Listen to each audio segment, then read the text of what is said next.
Japanese Tales, a memorable Empress. The exquisitely beautiful Somitono Empress was the regent's daughter and the mother of Emperor Montoku. At one time, she was persecuted and made ill by an evil spirit. And although the holiest monks and most powerful healers were called in to intervene, nothing they did brought her any relief. A certain hermit lived high in the Katsuragi Mountains of Yamato Province, on a peak named Kongosen. When he was hungry, he had his begging bowl fly down to the foot of the mountain to get him food, and he sent his water jar to the stream to fill itself when he was thirsty.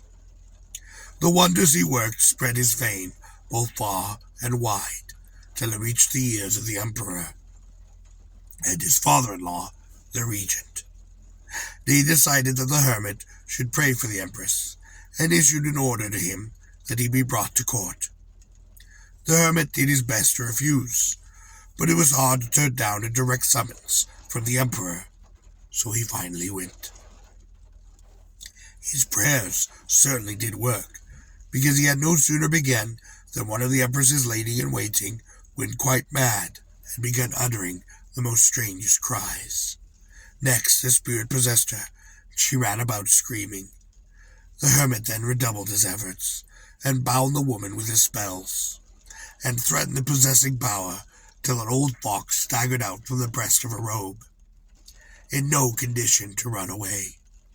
The hermit had the fox tied up, and informed the regent, who was enormously relieved. In a day or two, the empress was perfectly well. The regent was so pleased that he insisted upon having the hermit stay a while longer at court, for it was summer. One day, when the empress was wearing no more than a nearly transparent gown, a gust of wind lifted her curtain, and the hermit caught a brief glimpse of her. This was not the sort of sight he was used to,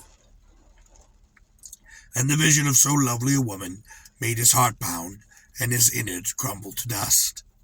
In a word, he fell hopelessly in love with the empress. Passion then burned in him like a fire and caused him a terrible agony. Unable to think of anything else, he had last lost his reason, and seized an unguarded moment, he darted to the empress through her curtains. Holding her tight, the horrified empress broke into a sweat of terror, but was not strong enough to resist. While the hermit strove with might and main to consummate his offense, the ladies-in-waiting saw him and raised the alarm. The physician assigned by the emperor to care for his wife happened to be in attendance nearby, and the clamor brought him running. He arrived just as the hermit came out again, and he caught him.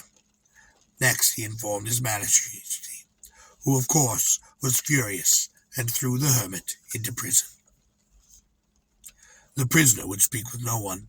He only lifted his eyes to heaven, sobbing, and prayed to die and become a demon. In that form, he continued, may I achieve with this empress, while she lives, the intimacy that I crave. His jailers heard him, and warned the regent, who, in a fright, reported the matter to the emperor. His majesty thought it safest to then pardon the hermit and return him to his mountain. Far from forgetting his lust, the hermit back on Kongosen pleaded with the Buddhas to bring him and the empress together. And when he realized that such a thing was impossible in this life, he resolved to become a demon after all. After fasting for over 10 days, he died at last of starvation, and instantly turned his form into an oni, naked, bald, 8 feet tall, and black glistening skin. His eyes were like brass bowls, and his gaping mouth bristled with knife-like teeth, while short tusks crossed each other from the corner of his upper and lower jaws. Stuck in the red loincloth that was his only garment, he carried forth a demon's mallet. In this guise, he stood by the emperor's curtains, and in broad daylight, and plainly visible to everyone. People cowered in terror, or fled, while the ladies-in-waiting fainted, or simply groveled on the floor and hid under their own robes. Meanwhile, he addled the Empress's brains so thoroughly that she welcomed him with smiles and led him to lie down with her behind her curtains. All the ladies in waiting could hear was the demon telling their mistress how fiercely he had wanted her, and their mistress giggling in reply. Then they ran away. When the demon left around sundown, the ladies in waiting rushed back to their mistress, wondering what had become of her. But she looked the same as ever. In fact, despite the odd gleam in her eye, she seemed not to know that anything special at all had happened. On hearing of this fresh incident, His Majesty was less frightened by the demon than worried about what might have happened to his wife. The demon now came daily in just the same way, and the Empress never showed any fear, although she certainly was in no ordinary state of mind, and she treated him each time simply as her lover. The palace ladies and gentlemen who saw what was going on were quite sorry. Next, the demon possessed someone to declare that he was going to get the physician for what he had done to me.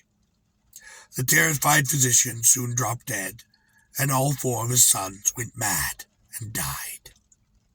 By this time the emperor and the regent were beside themselves, and called in the holiest men they could find to subdue this marching demon. Perhaps this worked, because for some time the demon stopped, and the Empress recovered a little of her former self. The Emperor was of course kept informed, and he was so pleased that he decided to go and see her. Since it was an unusually touching visit, the whole court attended him as he went, and he sat with her and told her in tears how sorry he was about the whole affair.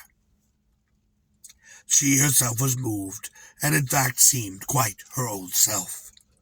Just then, the demon burst in and made straight for the Empress's private curtained enclosure. The Empress hurried to join him as usual, and as though it was the most natural thing in the world. In a moment the demon rushed out again, striking terror into every minister, every noble, and every official present. The Empress then followed, and there in the sight of them all, the pair brazenly performed an unspeakable act. When it was over, the demon left, and the Empress stood up and withdrew. At a loss for what to think, say, or do, the Emperor then returned to his palace. Let noble ladies then take heed, and allow no such hermit to ever approach them. This sad story should serve as a warning to all.